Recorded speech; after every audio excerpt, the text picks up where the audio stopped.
Bonjour à tous ce matin. Ça fait plaisir de vous voir, New Season Church. Ça fait plaisir pour ceux que les gens nous suivent aussi en ligne. J'espère que tu as passé une bonne semaine. Amen. Donc aujourd'hui, on va continuer notre série sur la Nouvelle Alliance. On a vu que la semaine passée, on avait parlé de la Nouvelle Alliance. On avait vu que voilà, Dieu n'est pas justement ressuscité pour nos péchés, mais il y a quelque chose encore après. Et le thème de la semaine passée, c'était Dieu, l'appel et la destinée. Alors juste pour pouvoir raccrocher à la semaine passée, ce qui s'est passé, les deux points principaux que nous avons vus, c'était l'appel. Qu'est-ce que ça voulait dire l'appel? On a vu que l'appel, c'est lié à la vocation. On avait vu que chez David, il est appelé à être roi, mais c'est ce qui ne fait pas de lui tout de suite être un roi sur le moment, dès qu'il a été béni par le prophète Samuel, dès qu'il a été oint. Mais on a vu que l'appel aussi, bibliquement parlant, c'est une invitation à faire quelque chose. C'est une invitation à rentrer dans ton appel, justement, dans ta vocation. C'est l'appel que Dieu a pour toi, c'est le plan qu'il a prévu. Et nous avons vu que son plan, on peut le voir comme la destinée. Alors, c'est quoi la destinée? Nous avons vu que, en fait, la destinée, ce n'est pas rester passif. Tout ce que Dieu a prévu dans son plan va arriver comme lui l'a dit, ou que tout est déjà écrit d'avance. Mais nous avons vu que nos choix et la façon que nous marchons avec Dieu va influencer justement notre destinée. L'appel ne va pas changer, mais notre chemin va changer. Il y a cette expression qui dit « tous les chemins mènent à Rome », n'est-ce pas? Je ne sais pas si vous la connaissez, « tous les chemins mènent à Rome ». Et c'est ça en fait dans la destinée. Tu peux toucher certains choix et ces choix vont faire que tu vas pas prendre le même chemin que par exemple ton frère chrétien à côté de toi. Au contraire, tu vas passer par d'autres épreuves, d'autres difficultés, mais aussi d'autres bénédictions. Et nous avons vu alors cette image biblique entre David et Saül. Quand David était à Keïla, qu'est-ce qui s'est passé? Eh ben David, il a appris que Saül venait pour le tuer, n'est-ce pas? Parce qu'il était contre David, il voulait pas que David devienne roi, sinon lui, il allait tout perdre. Et il allait alors à Keïla. Et David, il a appris que Saül venait avec une armée. Et donc, qu'est-ce qu'il a fait David? Il a pris un échafaudage et il a été prié.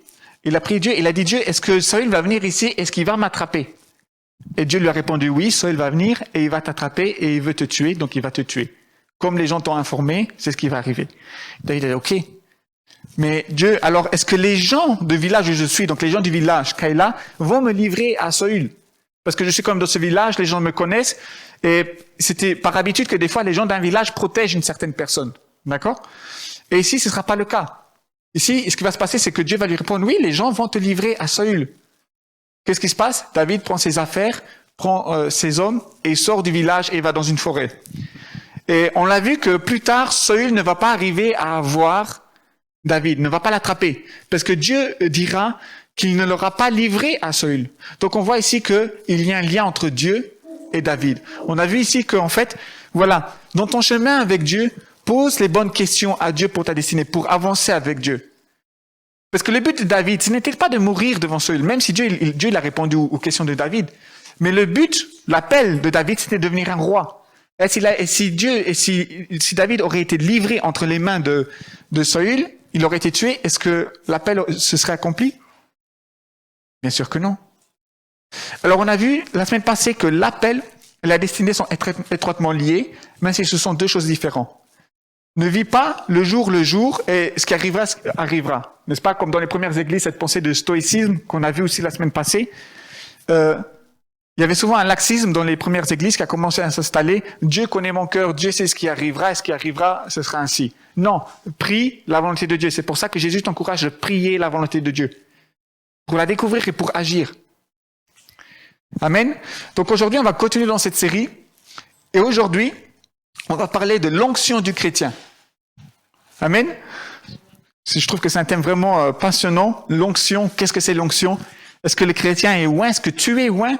Laisse-moi te dire aujourd'hui, déjà à l'avance, oui, tu es oint. Tu es oint pour un plan que Dieu a prévu pour toi, pour ta vie. Et nous allons voir alors aujourd'hui, qu'est-ce que c'est l'onction? Pourquoi est-ce qu'on oint les personnes dans l'Ancien Testament? Est-ce que nous avons l'onction aujourd'hui dans le Nouveau Testament, dans la Nouvelle Alliance? Et surtout, on va aller rentrer dans ce côté pratique de l'onction. Comment est-ce que je sais que je suis oint ou par quelle étape je dois passer pour avoir mon onction en Dieu? Amen. Donc, qu'est-ce que c'était l'onction dans l'Ancien Testament? L'onction, c'est tout simplement le fait de prendre de l'huile et de la verser sur une personne. D'accord? Une personne dédiée. Ici, on va reprendre la personne de David. Qu'est-ce qui s'est passé quand David a reçu son appel? Il y a le prophète Samuel qui est venu, d'accord? Et il lui a dit, je recherche ici une personne selon le cœur de Dieu, dans la famille d'Éliab. donc qui était, excusez-moi, pas dans la famille d'Eliab, mais dans la tribu de Juda. Et c'était David. Ils étaient plusieurs frères. Et ce qui s'est passé, c'est que le prophète Samuel alors a trouvé David. Il sort avec lui et il va commencer à loindre, à loindre d'huile. La Bible dit qu'il va loindre d'huile sur sa tête. Et c'est ça en fait qu'on parle. Tu es oint, c'est que tu as reçu une huile chaude sur ta tête. Mais alors, est-ce qu'on oint juste l'huile chaude? Ou comment est-ce qu'on peut oindre exactement? Comment est-ce que c'était pratiqué l'onction? Tu pourras voir dans Psaume 133, au verset 2, il est écrit, c'est comme l'huile, ici le chapitre parle de l'amour fraternel. D'accord? Et qu'est-ce que ça représente l'amour fraternel? Mais ici on voit en fait une pratique de l'onction. C'est comme l'huile précieuse, donc l'amour fraternel, c'est comme l'huile précieuse versée sur la tête qui descend sur la barbe, sur la barbe d'Aaron et sur le col de ses vêtements. Donc ici, on voit que il y avait plusieurs manières d'oindre une personne. Ce n'était pas juste sur la tête. Des fois, on pouvait aussi oindre juste une partie du corps, d'accord? Des fois, on oint tout le corps en entier. Tout le corps en entier est oint. Et ça, c'est important de comprendre. On le verra plus tard dans le Nouveau Testament. Mais tout le corps en entier était oint pour quelque chose. Alors ici, l'attention doit être déjà sur comment c'était oint. C'était sur le corps entier ou c'était sur la tête et on laissait couler pour que le corps soit oint. Mais aussi, ici, j'aime bien, il donne aussi une précision sur la barbe d'Aaron. C'est pas sa barbe, la précision, mais c'est justement Aaron. Pourquoi Aaron? Aaron faisait dans l'Ancien Testament partie d'une tribu qui était les Lévitiques. Et les Lévitiques étaient une tribu choisie par Dieu et qui se consacrait uniquement à Dieu. Attention, ils ne pouvaient rien acheter dans le peuple. Ils ne pouvaient pas acheter de terre, etc. Mais le peuple venait et donnait toujours 1/10. C'est de là que vient la dîme. C'était en fait donné à Dieu que Dieu donne aux Lévitiques. Pour ceux qui s'intéressent, vous pourrez lire Lévitique 15, 16, 17. Mais en fait, ce qui se passait, c'est que les gens venaient, ils donnaient la dîme aux Lévitiques et c'est avec ça qu'eux pouvaient commencer à construire.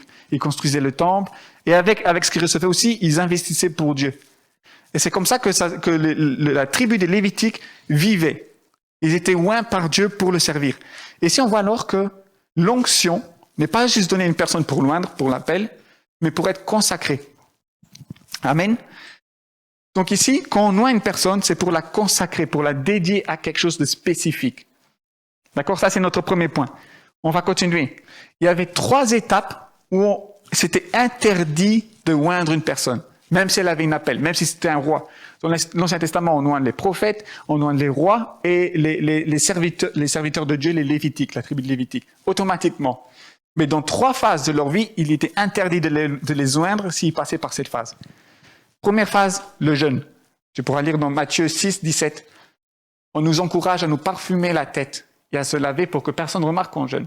Mais pourquoi? Parce que le jeûne, c'est pour souvent avoir des percées spirituelles, mais surtout le jeûne, c'est recentrer sur la personne. C'est s'humilier devant Dieu. D'accord? Par exemple, dans l'Ancien Testament, tu as le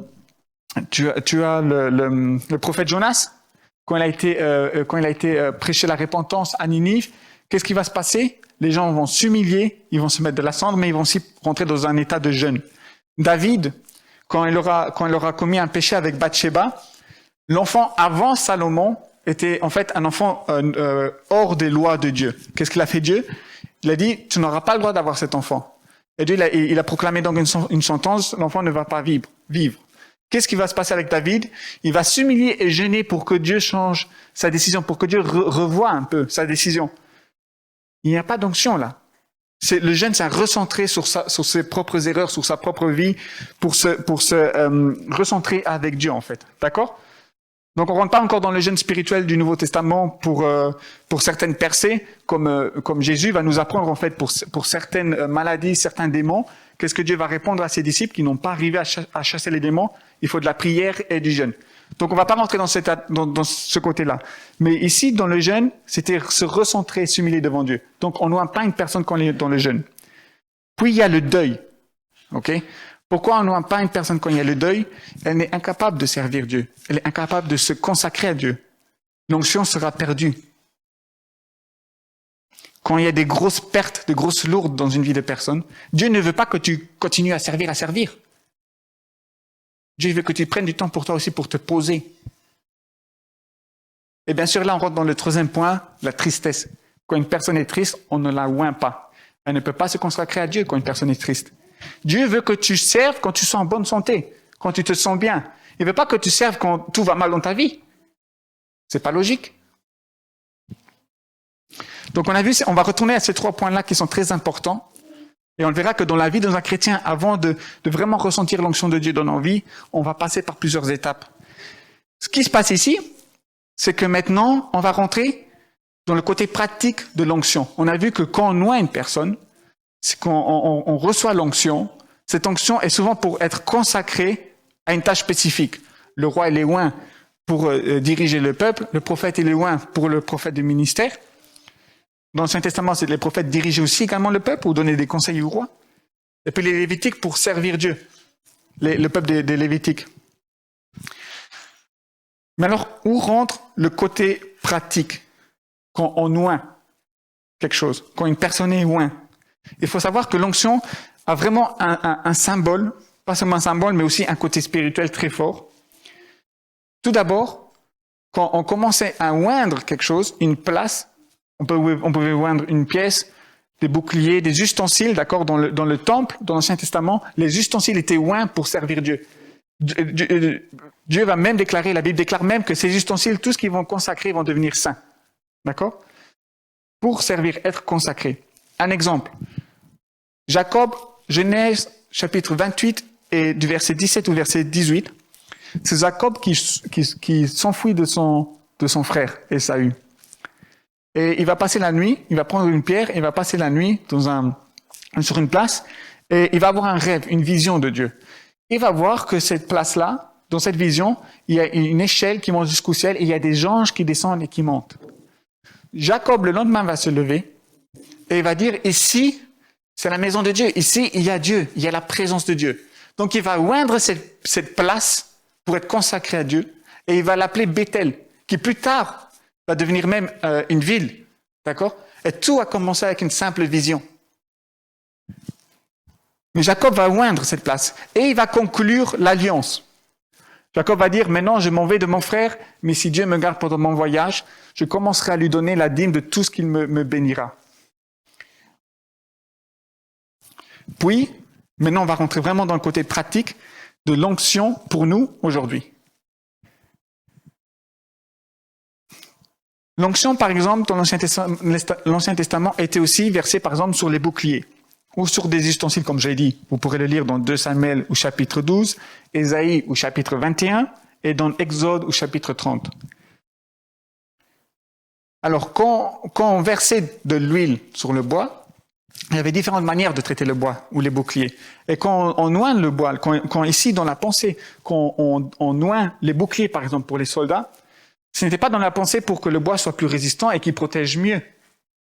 D'accord? C'est logique qu'un bouclier protège. C'est logique qu'un bouclier, tu le prends quand tu as une bataille, quand tu vois des flèches, tu vas mettre ton bouclier devant ou une épée pour absorber le coup et pas qu'il se casse, d'accord? Ça, c'est la tâche du bouclier. Mais l'onction qu'on donnait, c'était pour l'efficacité du bouclier. Vous me comprenez? C'est différent. L'efficacité du bouclier. C'est-à-dire que peut-être le bouclier en temps normal, il va juste te protéger, par exemple sur 10 coups, mais s'il a une meilleure efficacité, tu ressentiras pas aussi fort les coups, d'accord? Tu pourras peut-être repousser, le bouclier sera peut-être beaucoup plus léger, etc. Et une efficacité du bouclier.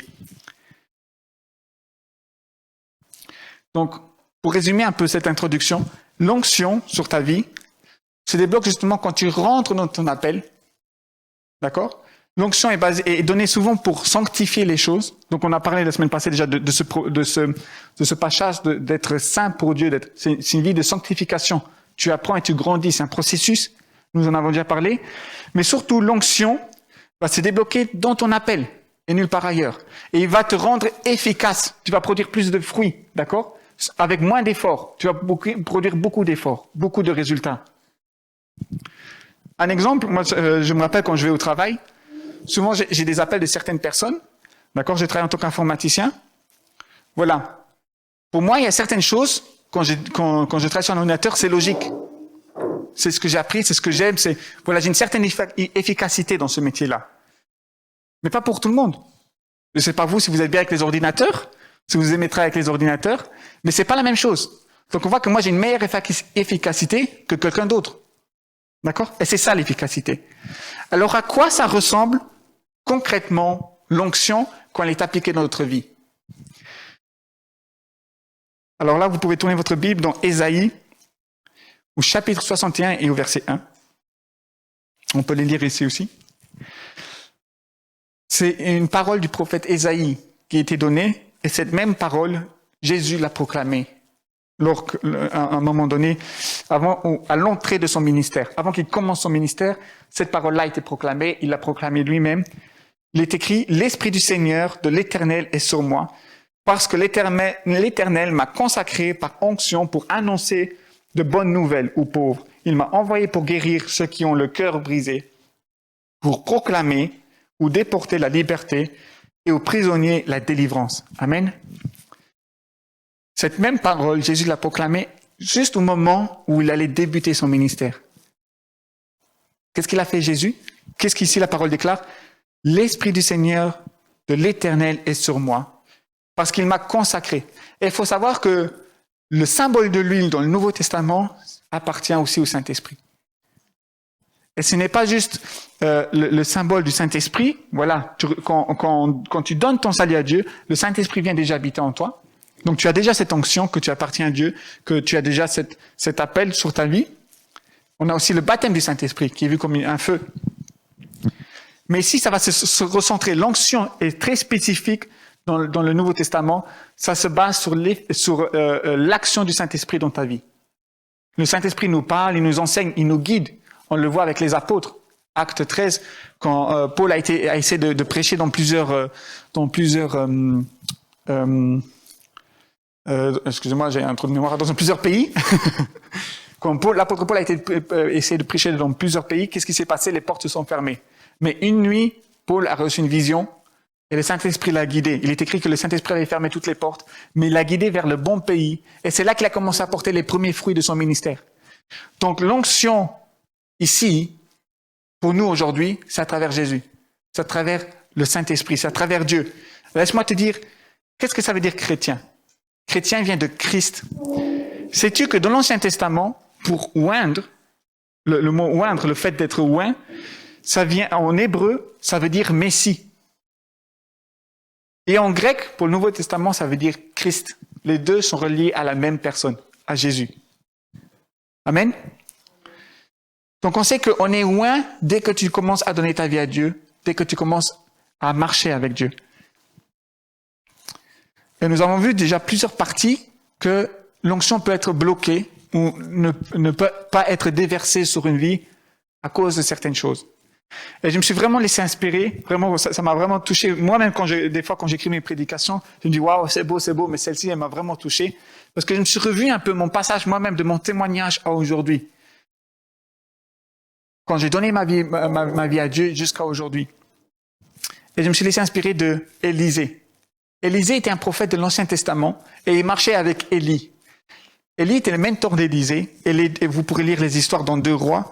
Mais ce qui s'est passé, c'est que Élisée, il n'a pas demandé de richesse. Son mentor Élie a dit à Élisée, écoute, moi je dois partir, Dieu va venir me prendre avec avec des chevaux en feu. Je ne sais pas si vous avez connaissez déjà cette histoire. Mais en fait, Élie n'est pas mort, il a été pris par Dieu au ciel. Elle a dit, mais tu as le droit de souhaiter quelque chose pour ta vie, pour le ministère. Et c'est fort parce qu'Élisée n'a pas demandé la richesse, il n'a pas demandé la renommée, il n'a pas demandé la sagesse comme Salomon, ou comme tous les autres patriarches. Mais Élisée, il a demandé une chose spécifique. Je veux avoir une double onction de ce que toi tu as déjà, de ce qu'on a déjà maintenant. Je veux avoir une double onction parce qu'Élisée a compris une chose, que l'onction va faire que son ministère avance, que l'onction va faire que sa vie avance. Pourquoi? Résultat des courses, comme on dit, Élie a commis beaucoup de miracles et Élisée va faire les mêmes miracles que Élie, sauf qu'il va doubler en fait ces miracles. Et il va mourir en vainqueur. Élisée va mourir en tant qu'une personne vainqueur. Et même à la fin de sa vie, quand Élisée sera mort, il sera enterré, l'histoire raconte qu'il y avait un malade qui est tombé dans sa tombe et il a cogné contre ses os. Qu'est-ce qui va se passer? Le malade sera guéri. L'onction sera encore présente. Élisée est connu comme un des prophètes qui a vécu avec beaucoup de victoires, parce qu'il a demandé cette double onction. Mais Élisée, pour arriver jusqu'à cette double onction, pour recevoir l'onction vraiment de Dieu, il a dû passer par 4 étapes. 4 étapes, 4 villages qui, je pense, qui sont importants et que nous passons aussi à travers notre vie chrétienne. Alors maintenant, on rentre vraiment dans la pratique. Hein. C'est fini le grec, le hébreu. Le premier point par quel village Élisée est passé, ça s'appelait Gilgal. D'accord? Ce qui est fort, c'est que quand il a traversé ces 4 points, ces 4 étapes, il les a traversées avec son mentor Élie. Et Élie lui disait toujours la même phrase à chaque étape. Reste ici, Dieu m'appelle à la prochaine étape. De Gilgal, nous avons Gilgal, et Élie lui disait à Élisée, reste ici, Dieu m'appelle maintenant à Bethel. Ça, c'était la deuxième étape. Après, il disait de Bethel, il disait, reste ici, Élisée. Dieu m'appelle maintenant à Jéricho. Et Élisée disait toujours, non, non, moi je viens avec toi. Là où tu marches, là où le Seigneur marche, moi je marche avec toi. Donc retiens ça en arrière-pensée. Il faut savoir aussi que les 4 étapes par lesquelles Élie et Élisée sont passés ne sont pas des étapes anodines, ce ne sont pas n'importe quelle ville. Ils ont une histoire derrière. Et souvent, on sait des fois, dans l'Ancien Testament, Dieu agissait souvent ainsi, les noms étaient souvent donnés à des personnes qui passaient à travers une certaine situation ou qui avaient vécu une certaine situation. D'accord? Un simple exemple. Israël. Où est-ce que le nom d'Israël a commencé? Avec Jacob, dans la Genèse. Qu'est-ce que ça veut dire Israël? Dieu combat avec toi. Alors quand on regarde, quand Jacob a reçu ce nom-là, ce qui s'est passé, c'est que Jacob, la Bible dit, il s'est battu avec un ange pour certaines traductions et pour d'autres traductions avec Dieu. Mais ce qui se passe, c'est que son identité a changé. Dieu a changé l'identité. Et ce qui va se passer, c'est que Jacob n'aura pas lâché, il aura persévéré, et Dieu lui a dit à la fin, mais qu'est-ce que tu veux? Je veux avoir ta bénédiction. Et Dieu dira, alors tu t'appelleras Israël, Dieu combat avec toi. Et on pourrait interpréter ça Dieu, parce que c'est dans une scène où il y a Dieu et Jacob qui combattent un contre l'autre. Non, Israël, ça veut dire Dieu combat avec toi. Donc là où tu marches, Dieu va combattre avec toi. Et c'est par la suite qu'on va voir, en fait, dans tout l'Ancien Testament, dans toute la Bible, après quand ils vont traverser l'Exode, quand ils vont traverser Jéricho, d'accord, quand ils vont rentrer dans la terre promise, qu'est-ce qui se passe? Dieu va toujours combattre avec eux. Donc on voit que derrière un nom, il y a une bénédiction et il y a une identité. Donc ici, c'est le même principe. Retenez ça en mémoire, d'accord? Commençons avec Gilgal. Gilgal était le premier lieu où il y a eu la traversée pour entrer dans la terre promise. Gilgal était le premier lieu où le peuple a pu remanger des fruits de leur terre promise. C'est là où ils ont mangé les premiers fruits, historiquement, de la terre promise, où ils sont rentrés dans la terre promise. C'était aussi de retour le premier lieu où il y a eu un renouvellement de l'alliance d'Abraham. C'était la circoncision. Tous les hommes se sont recirconcis pour renouer cette alliance avec Abraham. On ne va pas rentrer dans les différents types d'alliances, sinon on ne va jamais finir. Mais c'était le premier lieu d'un début pour tout, d'un nouveau départ en fait. Mais c'était aussi le premier lieu où le premier roi d'Israël, Saül, donc le roi avant Dieu, avant David, a été oint. C'était à Gilgal. Gilgal était toujours historiquement vu comme la première fois. Première rencontre, premier fruit, première bénédiction. Mais il y a aussi une autre chose derrière Gilgal. C'était aussi le premier lieu où il y a eu les blessures qui ont été enlevées, l'humiliation, où il y a eu la tristesse qui a été enlevée, les deuils. C'était aussi le premier lieu, la Bible va le déclarer, tu pourras le lire dans Josué au chapitre 5 et au verset 9.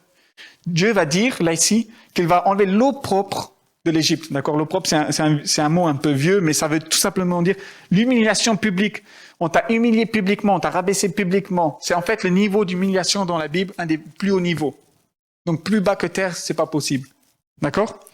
Et Dieu va déclarer, j'ai roulé cette pierre, je l'ai enlevée de ta vie maintenant. Et j'aimerais te dire ce matin, Dieu ne veut pas que tu commences ta vie avec lui en tant que brisé. Mais Dieu veut briser ce qui t'a brisé. Je suis pas trop fan quand on te dit Dieu va te briser. Pour moi, ça n'a pas trop de chance, d'accord? Si tu pars travailler, par exemple, on dit que tu es cuisinier, et imagine ton patron va dire, OK, alors je vais te couper tes mains. Ça n'a pas de chance, d'accord? Et tu vas commencer à cuisiner. Non. Dieu veut briser justement ce qui te dérange à avancer. Et c'est ici le point de Gilgal. Moi, je me rappelle quand je me suis converti, quand j'ai recommencé à avoir la foi en Dieu, tout a commencé déjà avec le décès de ma maman à 10 ans. Et c'est pour ça que j'étais contre Dieu. C'est pour ça que je ne voulais plus croire en Dieu. Et puis un jour, Tania m'a dit, vas-y, commence à prier. Et j'ai commencé alors à prier, à renouer avec Dieu. Mais j'ai pas prié, hey Dieu, tu es un Dieu merveilleux. J'ai dit, regarde ce que tu as fait de ma vie. Regarde ce qui se passe. Regarde les blessures que j'ai. J'ai crié avec Dieu, je me suis fâché avec Dieu. Est-ce que tu es passé par Gilgal? Est-ce que tu as crié, tu t'es fâché avec Dieu? Gilgal, si tu veux, tu peux le comparer aujourd'hui dans ta vie aux portes du salut. Avant de donner ta vie à Dieu et après, avec les blessures que tu as encore. J'aimerais te dire aujourd'hui, ce matin, la même phrase que Élie disait à Élisée. Ne regarde pas l'onction ce que tu as demandé, mais reste à Gilgal. C'est beau Gilgal. C'est là où tu vas recevoir tes premières bénédictions, tu vas expérimenter Dieu, avoir ta première vision, ta première prophétie. C'est là que tu vas aussi être roi, il y a une première atout. Mais c'est à Gilgal où, on va dire, historiquement parlant, c'est là où tu peux déposer tes fardeaux à Dieu.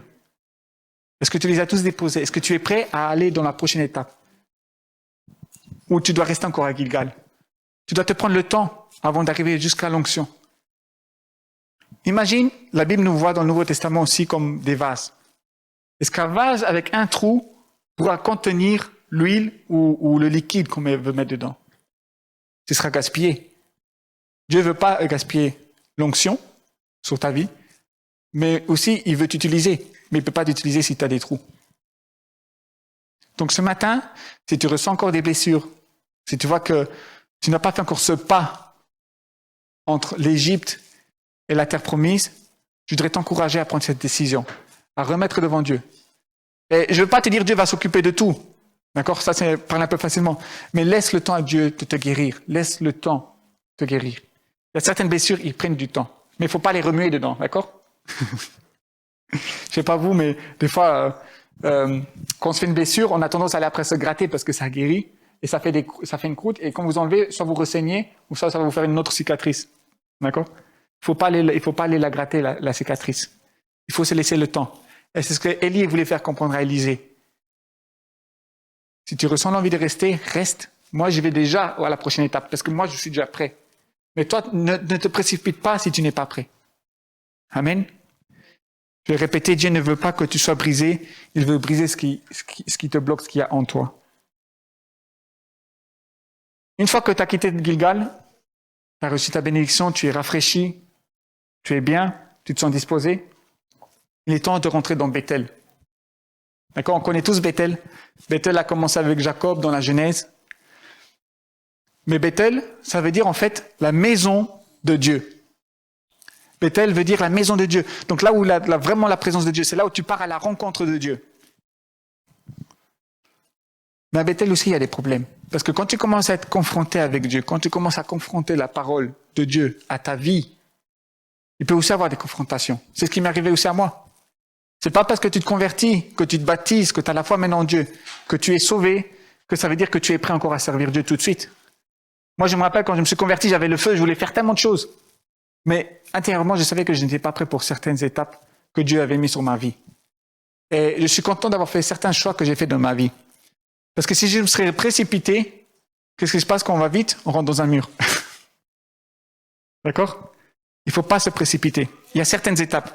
Alors, qu'est-ce qu'il y a eu historiquement à Bethel? C'est quoi? Pourquoi? Bethel, ça veut tout simplement dire la maison de Dieu. C'est là où Dieu s'est manifesté la première fois à Jacob, qui plus tard deviendra Israël. Mais à Bethel, tu pourras voir ce lieu-là dans ta vie comme un lieu de réajustement, où tu reçois aussi la vision pour ta vie, où tu sais où est-ce qu'ils vont tes envies pour Dieu, l'envie de servir Dieu, l'envie de te rediriger pour Dieu. Mais aussi là où tu seras confronté à tes plus grands problèmes qui te rabaissent. Moi, j'ai perdu des gens à cause de Dieu. Il y a des gens qui m'ont ignoré, que ce soit au travail ou dans la vie sociale. Il y a des gens qui, tout d'un coup, m'ont mis de côté. Juste parce que j'ai croyé en Dieu. C'est ce qui s'est passé à Bethel. Quand Élisée se rapprochait de Bethel, il y a des enfants qui sont sortis. Et ils ont dit à Élie et à Élie, vas-y, monte le chauffe. Il y a plusieurs études qui disent qu'en fait, cette remarque des enfants à Élie, c'est parce qu'ils étaient déjà peut-être au courant que Élie devait passer par Bethel pour aller au lieu où Dieu lui a demandé d'aller pour justement monter vers Dieu, pour être pris par Dieu. Les gens ici, dans Bethel, ils ont réagi pour une certaine raison.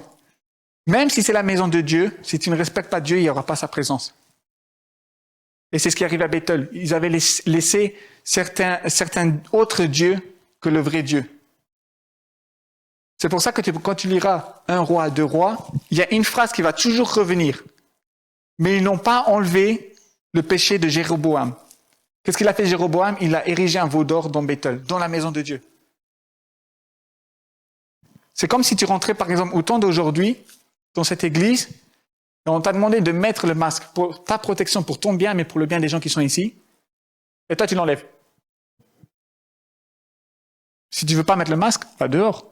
Pourquoi tu ne respectes pas les règles d'ici? Et c'est ce qui s'est passé à Bethel. Ils n'ont pas respecté les règles de Dieu. Dieu avait manifesté sa présence, mais c'est ce qui n'est pas... Il ne se montrait pas. Le lieu avait ce nom. Des fois, je ne sais pas si tu connais, il y a des chrétiens qui ont le nom chrétien, mais tu ne ressens rien et tu ne vois pas une vie avec Dieu. Je ne sais pas si ça t'est déjà arrivé. C'est qu'il y a encore un travail à Gilgal qui doit être fait. Donc, tu seras confronté à certains points de ta vie à Bethel. Que si tu ne les règles pas, tu ne pourras pas t'approcher plus près de Dieu.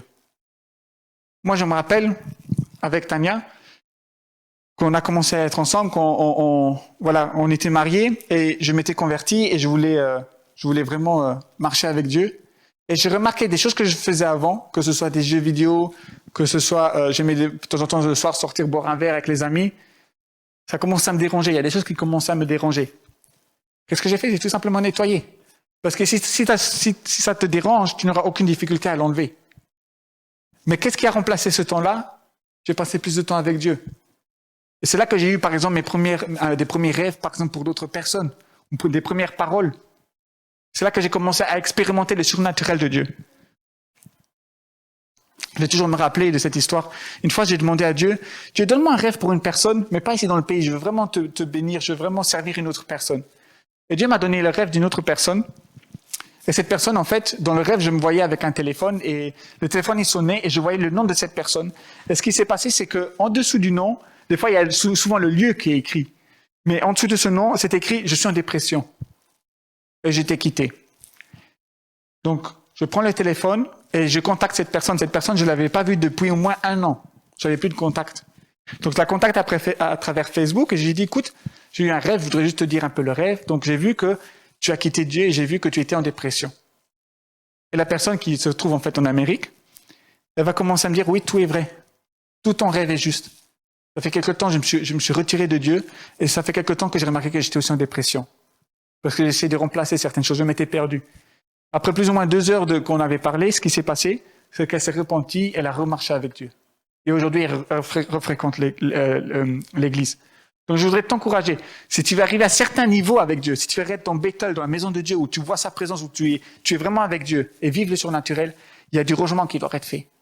Il y a des choses qui doivent être alignées dans ta vie pour être avec Dieu. Puis nous avons la vision. À Bethel, c'est là aussi Joseph, dans la Genèse.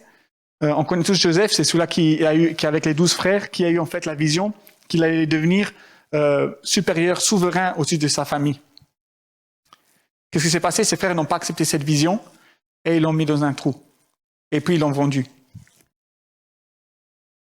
Pourtant, tout était écrit par l'avance. Des fois, Joseph, il s'est retrouvé au plus bas. Avant de devenir le bras droit du pharaon, il s'est retrouvé en prison, comme un bandit. Alors j'aimerais juste tout simplement te dire, recherche, quand tu te trouves à Bethel, recherche la vision que Dieu a pour ta vie, mais surtout la vision est personnelle. Ne dévoile pas tout, mais ne t'en fais pas. Les choses que tu vas dire, les gens qui seront sur ton chemin vont faire partie du plan de Dieu. Qu'ils te fassent du bien ou du mal, apprends. Une fois, il y a quelqu'un qui dira, soit je gagne ou soit j'apprends. Il n'y a pas de perte. Ne vois pas la défaite comme une perte. Voilà comme des leçons à en tirer. Et quand tu recommences plus à 0, mais tu recommences avec l'expérience que tu as gagnée.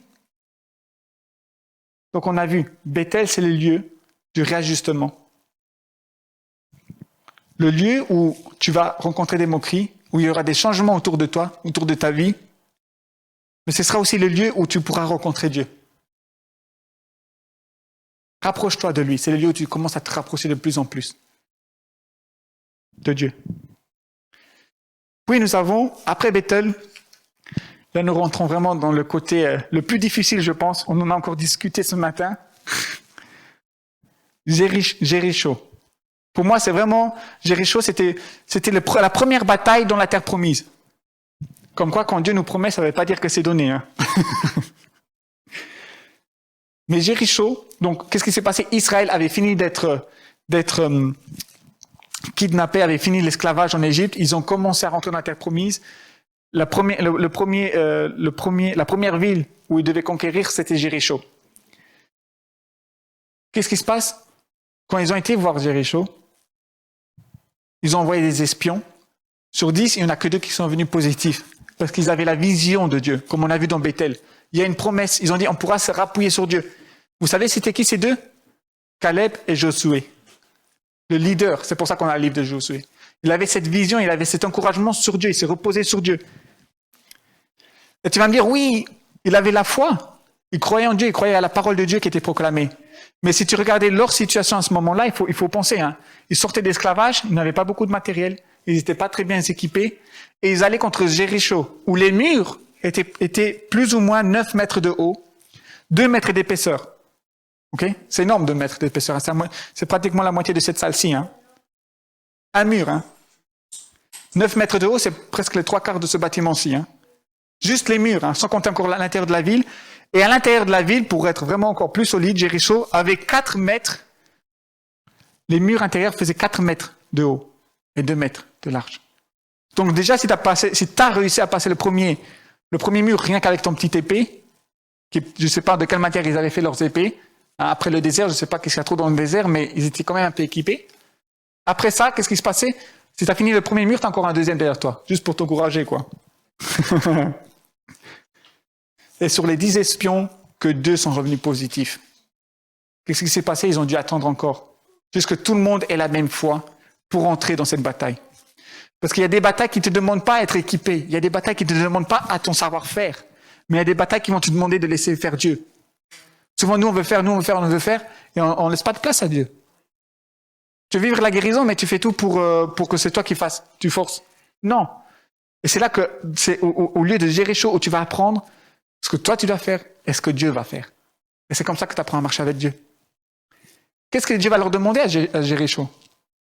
Marcher 7 jours en silence autour de la ville. Qu'est-ce qui va se passer à Jéricho? Les soldats seront en haut, ils vont les regarder. 7 jours en train de marcher en rond. Et le 7e jour, Dieu leur a dit, vous allez commencer à me louer. Dans 2 Chroniques, si je ne mélange pas 1 ou 2 Chroniques, dans 2 Chroniques, ou chapitre 5 ou chapitre 10, verset 5 ou verset 10, je mélange un peu le tout là. Ce qui est écrit, c'est que la louange, c'est Salomon qui est rentré dans le temple et il commençait à louer. Et c'est écrit que la louange fait descendre la présence de Dieu. Amen. Tu veux la présence de Dieu dans ta vie? Commence à louer. Tu veux avoir des victoires sur certaines batailles où c'est que Dieu qui peut combattre? Commence à louer. C'est ce que à Jéricho, ils ont fait. Jéricho, c'est le lieu où tu t'appuies sur Dieu, où tu apprends à t'appuyer sur Dieu. Ce qui va se passer quand ils vont commencer à louer, c'est que tous les murs vont s'effondrer. Imagine-toi 9 mètres de murs qui s'effondrent. Sur plusieurs kilomètres. Plus les 4 murs intérieurs. Et ils vont conquérir Jéricho.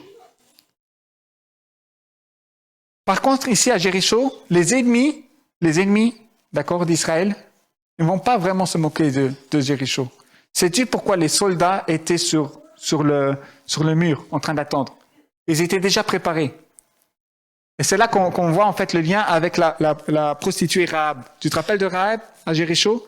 Les deux espions positifs qui ont été protégés par cette prostituée. Elle va dire, tout le monde ici, on est équipé au maximum, mais tout le monde ici a peur de vous. Parce qu'ils ont entendu ce qui se passe en Égypte. Ce que votre Dieu a fait en Égypte. Donc Jéricho était déjà au garde à vous. Donc quand toi tu rentres dans la bataille, Dieu ne te demande pas que toi tu combattes, mais que lui il combatte. Parce que les gens qui sont devant toi, ils savent qui ils vont combattre. Ok? Jéricho dans ta vie, c'est là où tu commences à apprendre à te baser sur Dieu, à écouter Dieu, à laisser faire Dieu. Et ça va te demander de la foi. Entoure-toi des personnes qui ont le même niveau de foi que toi. Parce que le peuple d'Israël n'a pas pu rentrer dans la terre promise à cause du manque de foi. À cause des 10 espions, 8 n'avaient pas cette foi, mais que 2. Et c'est par là que Élisée est passé. Parce que certaines choses dans la vie demandent que c'est Dieu qui intervienne, pas toi. Que tu sois un serviteur de Dieu, une personne ici, que tu sois pasteur, prophète, apôtre, peu importe. Il y a certaines choses dans notre vie, c'est pas toi qui es appelé à le faire, c'est Dieu. Et laisse la place à Dieu. Et bien sûr, toujours dans ce contexte de foi, il y aura encore le dernier lieu où Élisée a dû traverser. C'était le Jourdain. Le Jourdain, c'était à la fin de la terre promise, et c'est vu comme une frontière naturelle. Ce qui est fort, c'est que Élie aura traversé le Jourdain, mais Élisée aussi, avec sa double onction. Il va le retraverser, quand il va recevoir cette double onction. Le problème du Jourdain, c'est que derrière toi, tu as la terre promise, tu connais tout, et devant toi, tu as l'inconnu. Tu ne savais pas où est-ce que ça va, ce qu'il y avait plus loin. C'était l'inconnu. Est-ce que tu es prêt à vivre dans l'inconnu avec Dieu? Est-ce que tu es prêt à traverser ce Jourdain avec foi? Habakkuk dira, « Mon juste vivra par la foi. » Es-tu prêt à commencer cette vie de foi? Pour conclure, j'aimerais te dire ce matin, comme Élie a dit à Élisée, tu es à Gilgal, tu as encore des blessures, tu as besoin de retravailler sur toi, tu as encore un deuil à faire, tu as encore certaines choses qui reviennent du passé, reste ici. Élisée dira, non, moi j'ai rien de tout cela. Je viens avec toi là où le Seigneur y va. Il va à Bethel. Est-ce que tu as encore des réajustements à faire dans ta vie pour rencontrer Dieu? Reste là. Prends-toi le temps. Dieu veut que tu sois construit, veut que tu sois solide dans sa parole. Comme ça, tu pourras faire comme Pierre quand il marchera sur l'eau. Il va dire, Jésus, sur ta parole, je marche. Alors si tu as besoin de réajuster encore des choses à Bethel, dans la maison de Dieu, c'est pour ça qu'il y a l'église, c'est pour ça qu'on est ici, dans la maison de Dieu. C'est pour justement s'aligner notre vie avec Dieu. Pour apprendre, grandir spirituellement, pour devenir une bénédiction, mais aussi pour vivre Dieu. Alors si tu as besoin de te réajuster, reste à Bethel. Si tu te sens comme Élisée, tu diras sûrement à Élie, non, moi c'est bon, je vais aller à la première étape. Après, tu arrives à l'étape la plus difficile, Jéricho. Je pense que c'est une étape où beaucoup d'entre nous, on bloque des fois, s'appuyer sur Dieu dans la situation. Faire des fois quelque chose qui n'a pas beaucoup de sens. Mais ne t'en fais pas, parce que les gens qui sont en face de toi savent ce qui se passe. Ils savent avec qui tu marches. C'est pour ça que tu n'es pas appelé à regarder sur tes ennemis, tu es appelé à regarder sur ton Dieu. Et une fois que tu as réussi et que tu as appris de Jéricho, je voudrais t'encourager ce matin à traverser le Jourdain. Quand Élisée va traverser le Jourdain avec Élie, Élie sera prêt. Élisée va recevoir le nouveau manteau et il aura reçu sa double onction. Il va vivre une vie de victoire. Parce que ces 4 leçons-là nous aident quotidiennement à avancer avec Dieu. Amen. Donc ce matin, pendant que nous allons louer notre dernière chanson, notre dernière louange, vois à quelle étape tu es. Gilgal, Bethel, Jéricho ou le Jourdain. Et surtout, prends-toi le temps parce que quand tu fais le pas, moi j'aime le dire à Tania, quand tu fais le pas, tu ne l'enlèves plus. Le pas est lent, mais c'est un pas que quand tu le fais, il y a tout qui tremble avec Dieu. Amen. Je vais t'inviter vraiment pour louer Dieu et avec tout ton cœur remettre simplement tout à Dieu. Amen.